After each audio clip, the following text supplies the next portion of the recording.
Hey, good morning. It depends where you are. Good evening, good afternoon. But I have Mr. HaZ here, my esteemed guest. I mean, he's done so much. I'm gonna run down some of the things that he's done.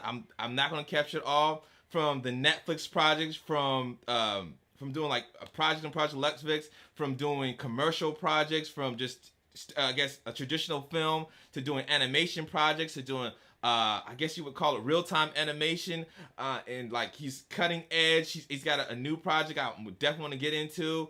Mr. HaZ, everybody. Hey, thanks for having me on, dude. Really Man, excited about this man, conversation. I'm so happy you was able to make it, man. I'm so happy you were able to be on the show, man. I'm Pleasure. super. I seen your stuff, and I was so excited. I was like, wow. And then it was like, oh, you did it. I have like 1,001 questions, but I guess my first question, I just want to start off. So, like coming out of high school, how'd you start your career? Like, what's your first step into the field? Sure. Like I mean, it's going to show my age now a bit, but like I went to we call it university here, and so I went to university and I did a course called media communication. I couldn't really go to film school. There wasn't like film school around. There wasn't even places that are teaching visual effects. This is like 97, 98. Mm-hmm. And so I did this media communication course because it allowed me to like tap into media, but also tap into programming and a bit of art. So I combined code with art, and that led me 3, 4 years later to work in video games. Wow. And it was an easier step to get into video games back then because in the UK, it was booming massively, like all these small independent studios, places like Psygnosis, which is obviously now it's Sony, doing games like Wipeout and stuff. So that was the time. And I went in there doing game cinematics. So it's all the stuff that would say not game footage. That was the Wow. stuff that I did. All the And awesome stuff. yeah, the awesome stuff, exactly. But the stuff that like today we're doing in real time, but like back then, we had like tons of rendering power, and we're using textures that are like 64 by 64, Wow. tiling them.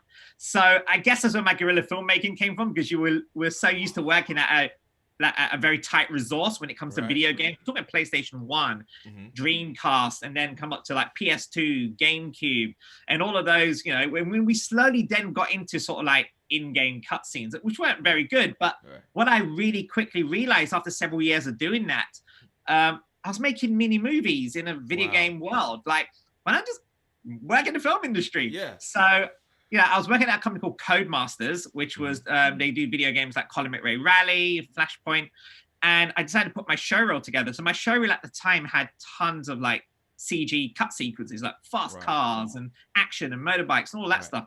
And I sent it out to all the studios in Soho, with that place, that Frame Store, MPC, that were doing big visual effects movies, Awesome. for like sort of like the first Harry Potter films, and Wow. rejected, completely rejected. Every studio's like, nope, nope. I'm like, I don't get it. I've got a showreel of tons of CG sequences. Like, Right. what could go wrong? And Yeah. luckily, one of them called me up and say, listen, like, we can see you can do CG and you love storytelling, but in visual effects, Mm-hmm. you kind of need to be able to show how you can marry CGI with live action seamlessly, because that essentially is the visual effect. Right. I'm like, cool, okay, I can do that. So I went off and using a DV camera tape, shot a bunch of shots, really bad versions of like Blade Runner, my own version, kind of comped it together using game footage and stuff, Yeah. just to show that, I can comp, I can do this and that. And then the next hurdle was, well, you got to pick what you need to do. Because back then in video games, it's very generalist driven. So, if you comp, you're doing a comp. If you could do lighting animation, you're doing everything. Yeah. In the film industry, it's a little bit different. It's compartmentalized. So I picked compositing, and I love the idea of compositing because I love the idea of having that pressure of you can make or break a shot. You can have amazing footage, amazing performance, amazing CGI renders, but if that compositing isn't like good, isn't Yep. seamless, isn't tracking correct, nothing is matching exposure, you could break the shot. And I really wanted that pressure. So, and I learned so much. I learned about photography. I learned about, what makes a good shot, framing, composition. Right. And then from there, I went on to previs, and I learned so much doing previs. So one of the films I did previs on was a movie called The Dark Knight. Ooh. And this was over in Pinewood Studios. There was like 4 or 5 of us. And working on The Dark Knight was a great experience, not only because it's a Batman movie, Yeah. but also I got to learn on how to work with cameras, how to understand lenses, how storytelling with the camera language, super important, like editorial decisions. So essentially my filmmaking came from working in previs. Wow. So you can imagine after working in that movie, it wasn't very hard to get other jobs, right? It's I worked in that movie, boom. Dark Knight guy, sure. Pretty much, like, what did you do? Doesn't matter. You went to that movie. But I then stepped up and became a visual effects supervisor. Ooh. And a VFX supervisor is pretty much someone that is on the set, working closely with the director, or if you're in TV, you're working with the showrunner and the executives. And my education on that was learning how to deal with politics, like studio system politics, learning how to deal with notes, but also, you know, just learning how to navigate a set and how to work with the DP, how to work with the first AD, and just understanding the importance of what you can get in camera, what you can do in visual effects. And the funny thing is, being a VFX supervisor, most of my dialogue with the directors and the producers and the showrunners were, can we get it in camera? As opposed to just putting a green screen. Like that would always be my thing. And I always loved the idea of like doing as much in camera and then visual effects takes over. That was always my big thing. I wasn't really a huge fan of green screen, but sometimes at necessity, you've got to use green screen because of time and so on. Yeah. And then I became a VFX producer. So I pretty much just stepped up my entire ladder of VFX. And I got to a point where I'm like, I don't really know where I can go with this. So I decided to make short films in between working in visual effects. Because, you know, we have time in visual effects, right? It's not like... no, you're working till 3 a.m. at night. No, that never happens. Right. Exactly, right. So I made a couple of short films, and one of them was called Project Kronos, which essentially was a fake documentary about putting a human brain in a ball and sending it out into space. 30 years later, we make First Contact. And I love movies like Contact, Robert Zemeckis films. I love First Encounter of the Third Kind, you know, so those kind of films influenced me a lot. Definitely. But also, at the time, I was supervising big documentary films for like Discovery, Nat Geo, and the BBC. So I kind of like took all of my experience of working in documentary, took my love of sci-fi and took my love of VFX, combined them together. Now I only had some like $800 to make this short film. Yeah, really, really cheap. So what I did was I went onto the NASA site and just downloaded all the footage you could get.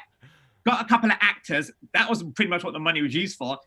Got them to, you know, film them pretending to be scientists, and everything was done in After Effects and an Adobe Premiere on my old MacBook laptop. Wow. Not thinking it was going to be much. I just wanted to get something out. You know, when you want to make a film, you just want to get out your system, right? Yeah. So I put it online, put it on Vimeo. I put the trailer on Vimeo first while I was still working on film. The thing went viral, dude. Wow. Like, it was insane. Like, executives are ringing me up, agents ringing me up, managers ringing me up, saying, hey, what is this? Like, you know, like, who are you rep by? Yeah. I'm like, holy shit, representation? Like, how do I know which one to go with? So eventually I went with a manager called Scott Blascott at the time. And people like William Morris, Endeavor, you know, WME were courting me. And it was all about being in the right time, I guess, because at the time, Neil Blomkamp had just released District 9. Right. And you got people like Josh Trank were doing films like Chronicle. And there's all these like indie films coming out that sci-fi with the bubble starting to rise. So pretty much like every studio wanted a writer-director. And then there's Gareth Edwards, who did Monsters, who also started off in visual effects. So they wanted directors that could write. And I can tell you now, I had no freaking idea how to write a feature script, right? They're like, can you write and direct? I'm like, sure, okay. Right. And I read a book called Save the Cat. And that was essentially my script learning. But what was really cool was, and then this was around 2000 and, it's around 2013, I think it was. There was a bidding war to do with Project Kronos. And I was like, what the hell's a bidding war? Like, what? And my manager was like, yeah, studios are bidding to who can get the rights to your short film. Wow. I'm like, oh, wow. Yeah, I thought this only happens in books or the big movie. So eventually a company called Bender Spink and Armory Films optioned it. And I was getting paid, you know, not a lot of money, but it was enough for me to like write and direct this thing. And we were in development. And now flash forward 3 years later, I had made a bunch of other short films like Sync and Iris. And all of my films are very grounded, technophobe type of sci-fi. It's kind of like the thing I liked. And I'm still working in visual effects. This is like 2014, 15. I was working on a show called Poldark in a big UK period drama thing. And I'm like, to my manager, why am I not behind the camera making a feature? Like, what's going on? And I was in this thing, what you call development hell. Well, where they, and it wasn't really hell, but it was more hell, more like, we're never going to make this thing. You know, the budget for the movie version of Kronos was like Interstellar meets Gravity. It was like $35 million. Wow. Who's going to give me $35 million to make a movie? Not even now, and I've made movies. Right. So I got to a point where I'm like, I've got to make a decision in my career. And I'm talking to all these agents and all these studio executives who are like, we love your work, we're just not going to greenlight you yet because you have first-time director stigma. So it doesn't matter how many short films you've made, how many awards you've won, you're still a first-time director, regardless, in the studio's eyes. And that's the reality. So they were like, look, you just kind of need to go off and make a low-budget movie. Do what Gareth Edwards did. Go and do something down and dirty guerrilla. I'm like, cool, who's going to finance that? They're like, yeah. You kind of just have to figure it out yourself. Wow. So, so me and my partner had some money saved up for a house. So you know where this is going, right? Don't bet your house, right? Don't they say? I did. And so what I did was, we had money for a deposit. And we're like, either make a movie, buy a house. And my partner's like, look, obviously, bloody buy the house. Right. But if you don't do this, there's going to be a lot of what if. And if you want people to believe in you, then you got to believe in yourself. Right. So that's what I did. You know, I took 2016 off. You know, quit visual effects. You don't really quit, you just leave. Yeah. And I already had a script written for the low budget version. You know, while I was working on the big budget, you know, when you got this gut instinct thinking, I should just have a plan B because this is too good to be true. Wow. And so I went back to the studio and said, listen, I don't want to put the project in turnaround. So turnaround's when they re-option your project, okay? And they're like, look, well, here's another 10 grand or something. Here you go. You know, we'll re-option. I'm like, well, what are we doing? They're like, oh, we're just going to put it through development. I'm like, look, I need to make a friggin' movie. I need to make one now. I'm going to scream. Okay. Right. So I'm going to go off and make the low budget version of Kronos, the feature film version of what made the short film really well. And they're like, dude, you have our blessing. You go for it. You just can't make the film that we paid you to write, which is the Gravity meets Interstellar. Right. I'm like, great. So it was great. And I got some good insights on what I should do. And I really built a lot of contacts. So I had money set up and I had the script ready. I'm like, okay, since I'm putting my own money in this, I'm not going to spend a single penny without knowing if I'm going to make a movie that's going to sell, right? Because I need to make my return on investment big time or I'm on the streets. So I rang up all the distributors that I knew, all the studio executives that I've met over the years, you know, through going to general meetings in LA and say, listen, I'm making my first film. They're like, hey, congrats. Who's financing? I'm like, yeah, I am. They're like, whoa, okay.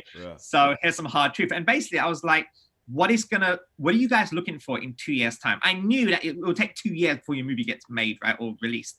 Right. And they're like, we want sci-fi, but don't go off and make Star Wars. No matter how talented you think you are and how amazing the visual effects is, keep it grounded. There's a reason why Star Wars cost the budget Star Wars cost, right? So they're like, do something, you know, they reference Josh Trank's Chronicle a lot. They're like, look at Chronicle, high concept, done for very low budget, yet so much heart with the characters, and yet there's spectacle at the same time, but done in a way that is acceptable and grounded. Right. So I pretty much had a cheat sheet on my wall of like all the things to do. So as I'm writing, I'm like, check aliens, check robots, grounded, yeah, check along. Get it. And right, exactly. Knowing that I know when I go to a distributor, it's ready to go. You know, that's the big thing. And that's the thing that I learned and talked to other filmmakers. They all said, yeah, we wish we did that as well. So that was good.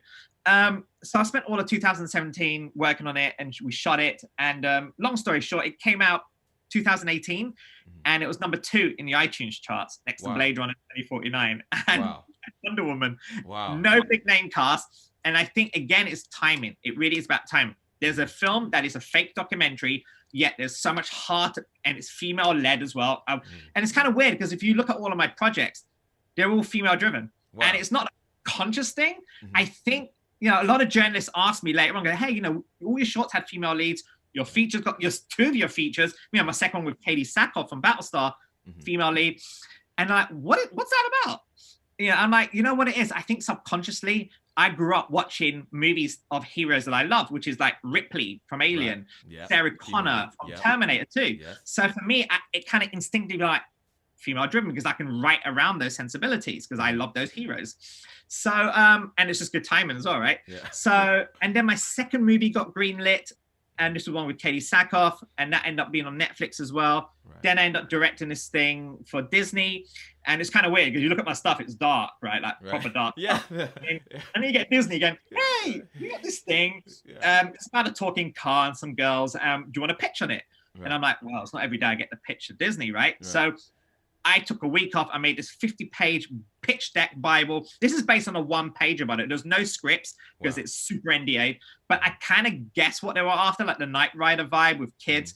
I love Flight the Navigator. I love The Last Starfighter. So I kind of reference a lot of those movies. Yeah. And they just told me, hey, look, you're in LA in January promoting your movie, coming to Disney and talk to some executives. And I'm thinking it's going to be some, like, you know, a small room of just a couple of execs. Right. No, it's a full room, dude. Oh, full, man. Full on room. They printed out my deck. Oh, dude, it was full on. There's like 30 people in there. The showrunners, the executives, everyone's there. They're like, look, man, we really think you can do this. We only have one question for you. I'm like, oh, no, what's that? Can you do comedy? I'm like, well, I'm screwed because, like, see my stuff? It's freaking dark, dude. Yeah. And basically, they're like, the showrunner's like, look, just, and they gave me a pilot script to read on the plane. And basically, there's a big car chase scene, and I mapped out this big car chase scene. I did some previs beforehand as well. And I basically pitched it to them, like this big, crazy car spinning, girls spinning around, popcorn. Doesn't matter where the popcorns are from, it's a movie. Yeah. All of that stuff I was pitching. And by the time I finished, everyone's like, that's kind of funny. I'm like, really? Like, I'm not really Gervais or anything, right? So I got the gig, and what I didn't know at the time was I was pitching to do the pilot. I thought I was just pitching to just direct an episode, or you know, I'm super happy to just do one episode. But oh no, you're doing a pilot. Wow. And we're giving you the first block. And this was in Vancouver, 2018. I was there for like 6 months and shot the pilot. And then what happened was, now this is where you can tell the difference between someone comes from guerrilla filmmaking and someone worked for the studio. So they're editing, right? Now bear in mind, I edit my own stuff. So I'm in there, I'm cutting the stuff, and the editors are like, we have edit assistants for that. You don't need to do that stuff. You're just a director. Yeah. I'm like, oh, okay. Well, I mean, I can help out. And Disney were like, listen, the studio wants to watch the dailies, the first cut on Monday. It's Thursday today. I'm like, yeah, but there's like loads of green screen. There's no visual effects. And being a VFX supervisor, I know when they say, don't worry, we know what it is. I don't know what it is. They won't get work in progress, regardless of what you say. Yeah. So I went in the edit room and convinced the editors that, hey, man, if I buy some pizza, we just all sit down, we just edit this thing. I'll do all the visual effects on my After Effects. And the VFX team were like, dude, we don't start until 3 months' time. Like, I'm like, just give me the geometry of the car. That's all I need. Yeah. And that, again, that's the beauty of being a hands-on director, working in independent guerrilla films. I can still take that sensibility and do it on a big Disney show, right?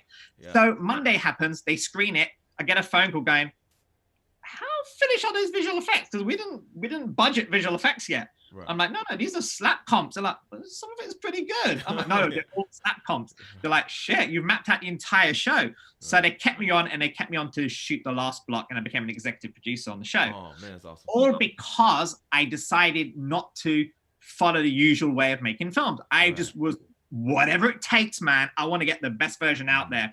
You know, get everyone I know together, be as hands-on. If you can comp some shots. Right.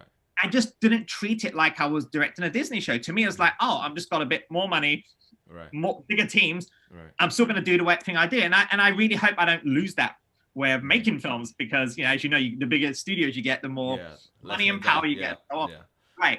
So that was 2018. So 2019 was dead. What? Nothing happened, dude. What? Nothing happened. You're like, flying right now. And how did 2019 be even bigger? Exactly. Well, here's the thing. Swap managers and stuff to get to bigger studios. I was getting all the meetings. I was going to LA like 5 times a year, getting just getting close. And we're talking big HBO shows up against big name directors. And that's when you realize, oh, shit. You know, you are going to be up, and all these feature film directors want to direct TV now. So you're like, oh no, I'm up against the likes of David Fincher, Jodie Foster, and all that. Oh yeah, you're in the league now, right? Exactly. So, and also development, because you need a year to develop scripts. I set my own production company, I brought a producer on board, and we're developing. So nothing was wrong. It's just that having such an adrenaline rush in the last year meant that you got the bug. You need to make stuff. Yeah. So I was prepping for my 3rd feature last summer. We were going to shoot. So I shoot this week actually, but it's not happening, is it? Yes. And this was my 3rd feature set on the moon. It's called Luna. And I thought, I'm going to do some previs, but I want to spend money hiring a studio to do previs. And everyone's telling me to use Unreal. So this is around September last year. Okay. I learned up Unreal 4.23. Okay. I'm like, okay, quickly learned it over the weekend, brought some objects in, started moving the camera around, and realized that, holy shit, like, this is lit with shadows and reflections. This is not previs. This is like an animated film. But I still showed it to some people, and everyone's like, "What is this? Is this an animated film?" I'm like, "No, it's previs." Like, but you've got motion capture and all of this, and you got like shadows, reflect, you got particles, you got all of that stuff. Yeah. I'm like, yeah. So around December, I'm like thinking, I'm missing a trick here. Like, we can make content out of this, right? Yeah. So I reached out to Epic, and Epic's like, yeah, a lot of people are looking to do stuff in Unreal, and we'll support you. So Epic came and supported me a lot. Yeah, and then the first project I did was actually Battlesuit. So yeah, that's beyond. Yeah. I'm cutting to the project you did in Unreal just to bring that in there.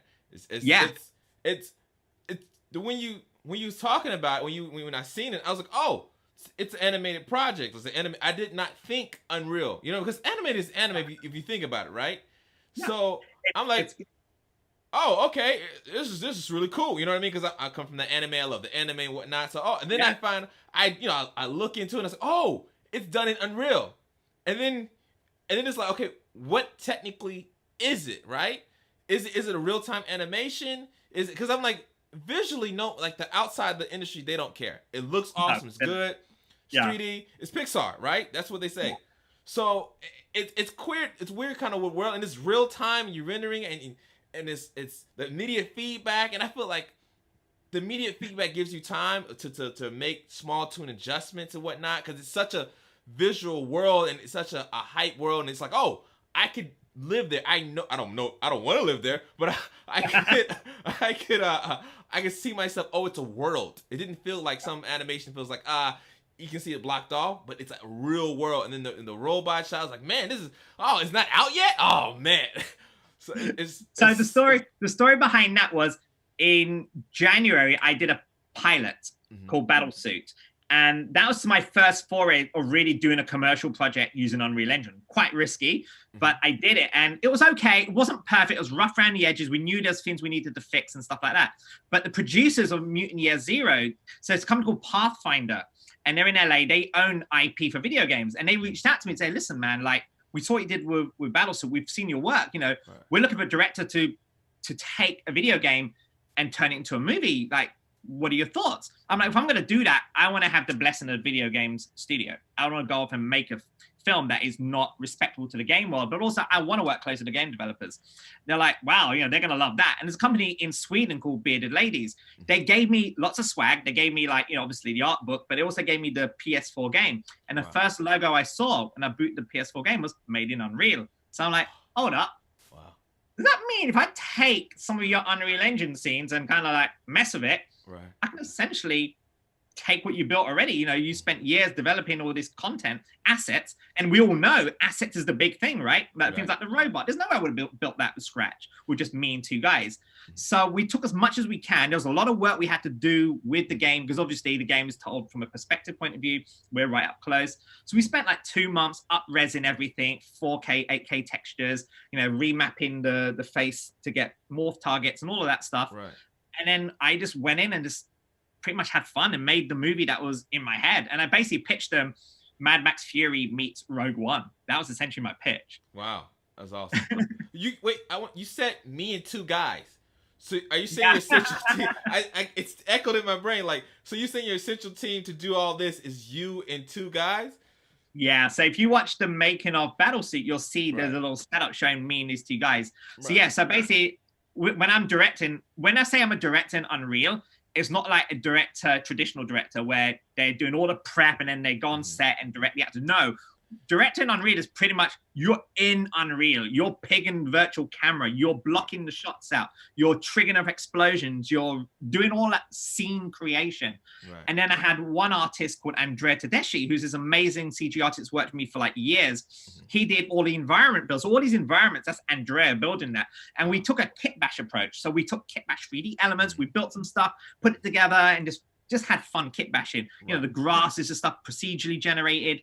And then we had a guy called Ronan Aitan, who's the TD. And that's the thing when you're doing an Unreal Engine project, especially if you're doing a feature film or something that's a bit big, you've got to have a good TD. And he's the guy that's going to do the stuff that me and Andrea don't want to be thinking about. Stuff like setting up a Perforce server, of Amazon Web Server Cloud. He's the guy that that is responsible for making sure the facial animation, there's a pipeline for that.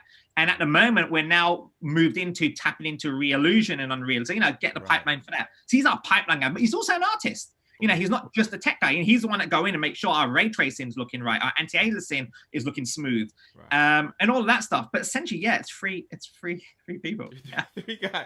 Man, it's just like when Pixar and these major corporations and stuff like that, you see you see like their team is just massive. Like it's just, you can work on a team there and one guy can not even know another guy. It's just, that's how big their team is, right? And they're doing projects, and it's it's the same level of, at the end of the day, it's the same level of detail and work and skill set, right? But it's now, like you said, kit bashing, where you having different assets, you're bringing it in.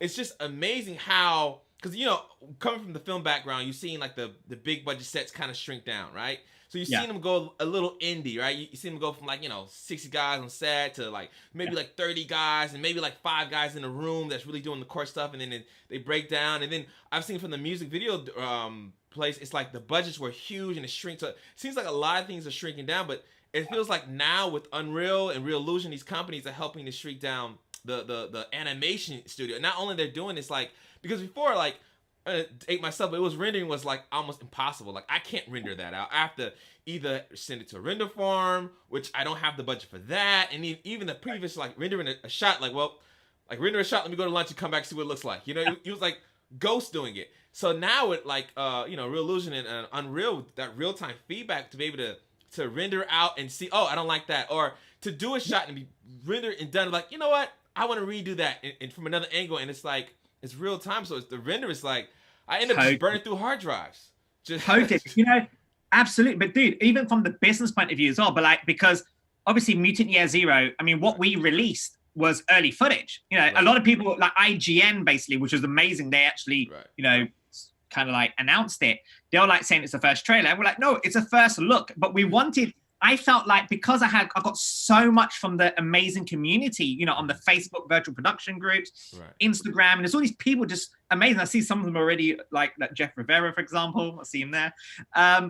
And everyone's just interested. So I felt like, I've got to release something. So I spoke to the producers, and I'm a producer on it as well. And I'm like, we should release a first look, because now is a time to get everyone excited. Yes, our movie's not going to come out until a year's time. We're still in the early stages, but we've got a lot here. And by the way, these test shots were merely just test shots. Wow. We're still in script development at the moment.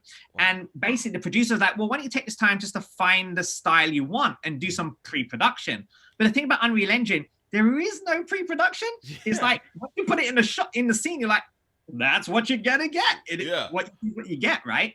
And also, because we're not rendering in passes. Now, I know a lot of Unreal Engine productions out there, they're using EXRs, they're rendering passes, they're doing a traditional comp, which is very cool.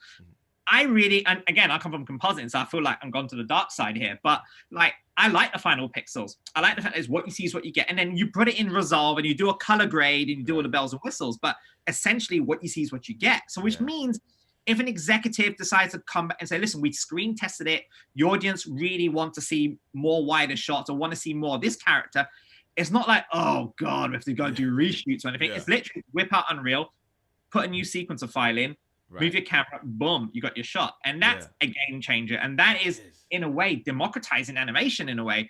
Like, when we're not trying to be Pixar, we're not trying to be DreamWorks, we're being like the independent film world back in the day, like we were saying earlier, people like that were making Paranormal Activity, Blair Witch. There's a whole movement of making low budget films, which is why we have amazing movies to do with science fiction and horror. Those two spaces thrive on the low budget audience. And now animation's got that space, because before, animation was just like, oh no, you want to do animation, that's DreamWorks, Pixar, or Rooster Teeth, and so on. Like last year, I was pitching animation. I just get walked to like, no, we're not doing it, it's too expensive. It was now they're like, we'll talk about it. Sure. Why not? Yeah. Here's another thing. It's like Unreal, like when I started, it was like 4.24-ish.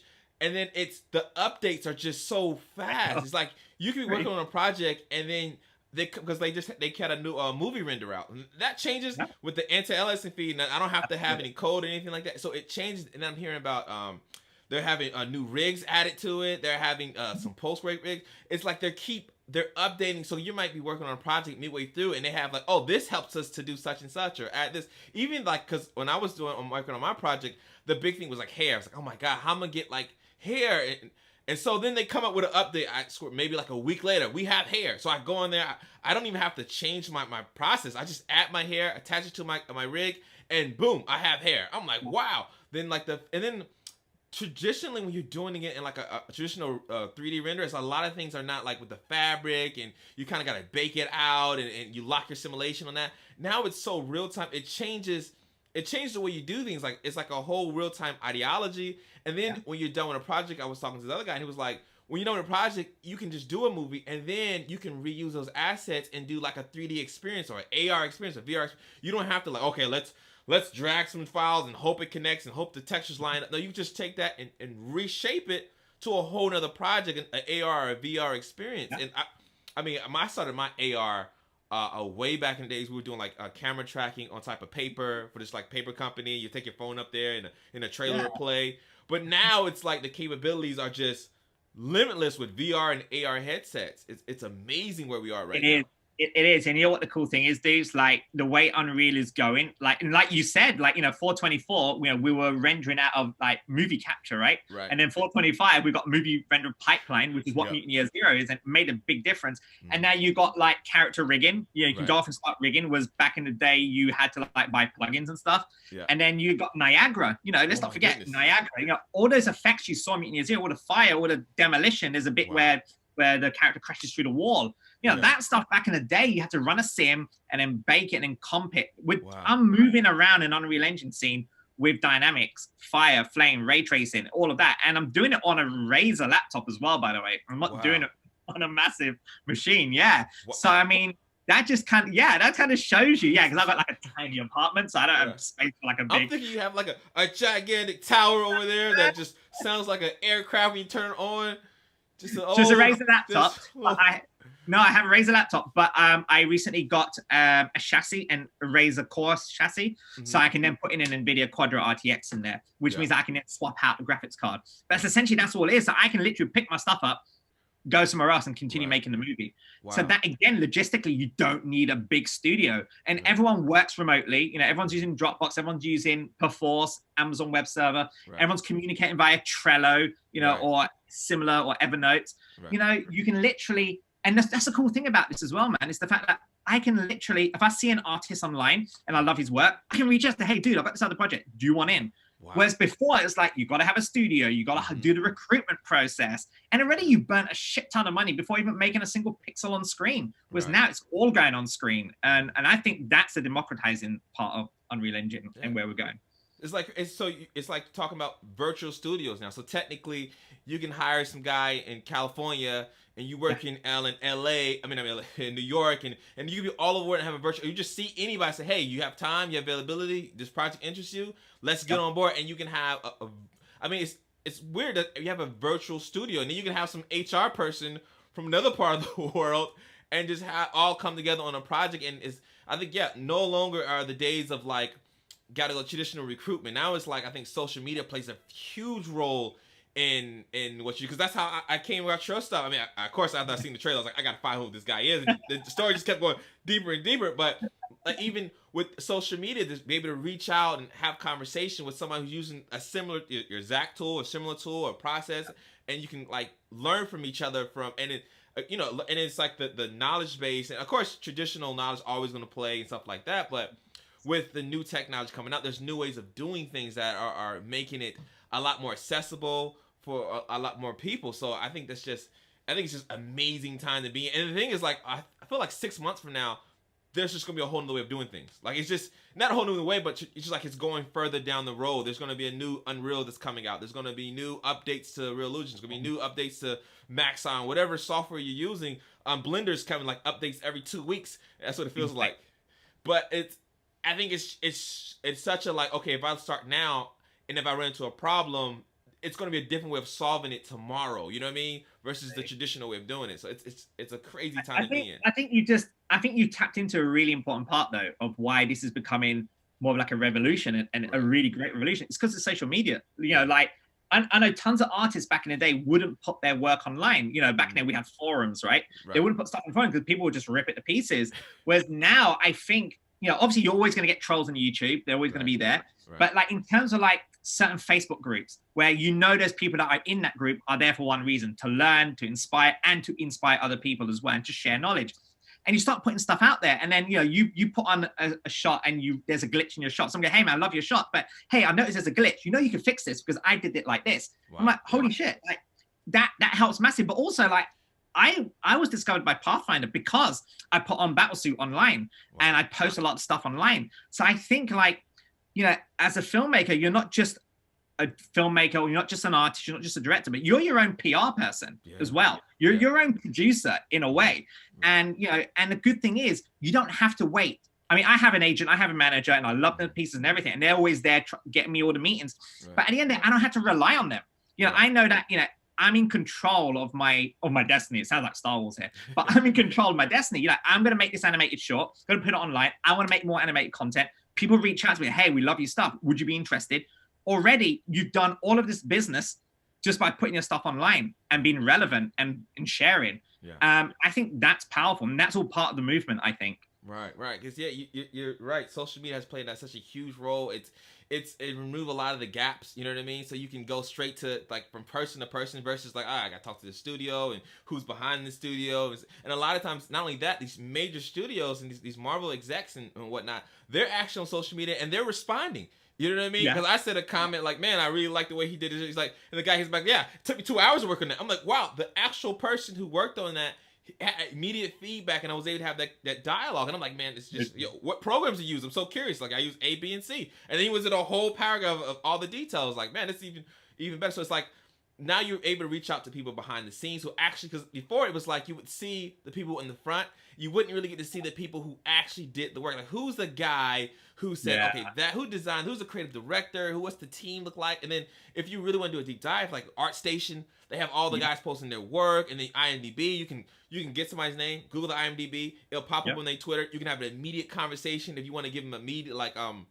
pay them a compliment, or say, look, you got a Patreon. Oh man, I want to support your project, your Kickstarter project. So it's a lot for creatives. It's just a whole new world for us to just get engaged and interact with. It's a whole community that I think even 3-4 years ago, maybe 5 years ago, wasn't possible. You know what I mean? It just wasn't accessible for us. Even this podcast, to be able to do it, like, it was be like a big budget studio. It was like impossible to even pull this off. But it's just a lot of things are way more accessible. And I feel like you're pushing Unreal to its max. I'm like, okay, I seen the trailer. I was like, all right, my goodness. Scratching the surface, dude. Scratching the surface. I'm like, oh, man. It's like, it's because now you don't have to, I feel like you can really push Unreal to the max because you're not doing that real-time rendering. I have to keep it under a certain amount of pixels and all. So you're just like, look, I'm rendering it out.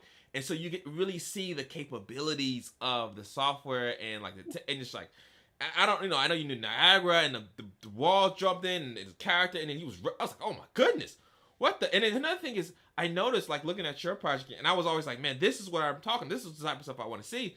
There's not there's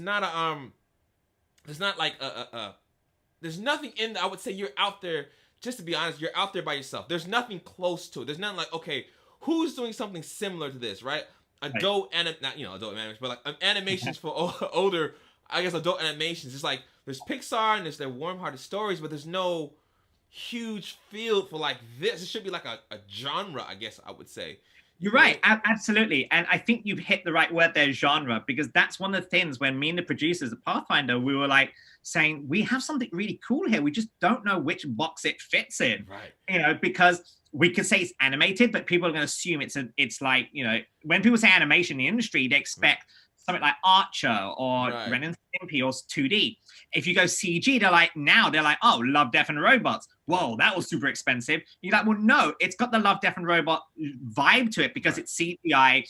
It deals with adult stories. But like Mutiny Zero, you know, we're aiming for a 4-quadrant audience, you know, like of all ages. Yeah. You know, you don't need to have blood and gore to have amazing action. You know, if we look at some of the movies with like James Cameron or Spielberg, you know, they're amazing action, but there's not a single bit of gore in there. Right. So, and it's reflecting what you said earlier as well, dude, is the fact that you'll never forget the traditional way of making films. Yes, we're using Unreal Engine, but you still need to have an understanding of how lenses work. Right. You need to understand how backstop of a camera works. You need to understand things like framing. You need to understand frame rates. Right. You know, even like there's a lot of animators out there goes, oh, are we out of a job now? We're like, absolutely not. We still need animators. We need freaking good animators, actually, because it doesn't matter how amazing your real-time performance is. If your animation isn't good, it isn't good. You know, if you've got a big giant spider, you know, you're not gonna be able to mocap that, right? So you need a good animator. So for me, I'm feeling like all of those people that were probably stuck in a rut, like in terms of what I mean is that being a cog in a wheel, like, you know, I'm just going to do this one little tree. I'm going to spend 6 months on that one tree and I'm going to send it off. And then the CG guys will put it in the layout team and then the layout team will pass it to rendering and blah, blah, blah.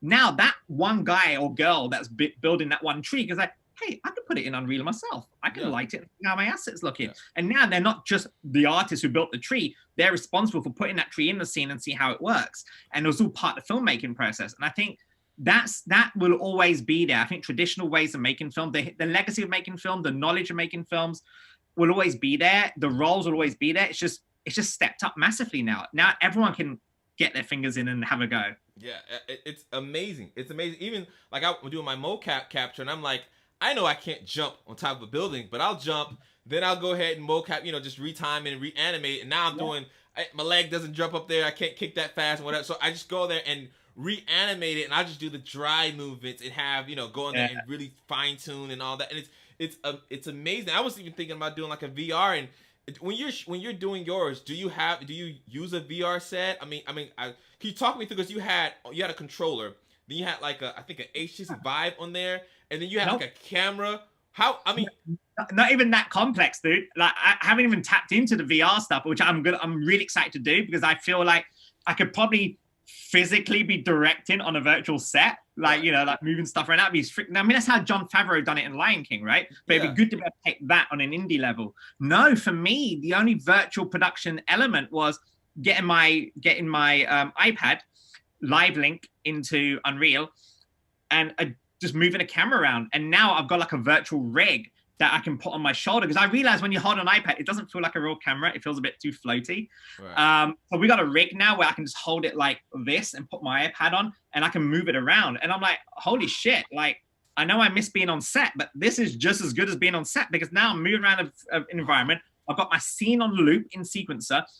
Explosions triggering off, so I can do one pass where I catch the explosion and then wait for it to loop again and do another pass getting the spaceship coming down and do another pass, get my coverage. All of a sudden, I'm shooting shots like I would shoot on a movie, getting all my coverage, my shot list. Wow. Put it in the edit and boom, I've got it. So that is the essence of it. But, you know, like you said, the next step would be you put a Vive or you can put VR and move around and then trigger your sequencer and just be there watching things fly by. Right. And I mean, that is true virtual filmmaking for sure.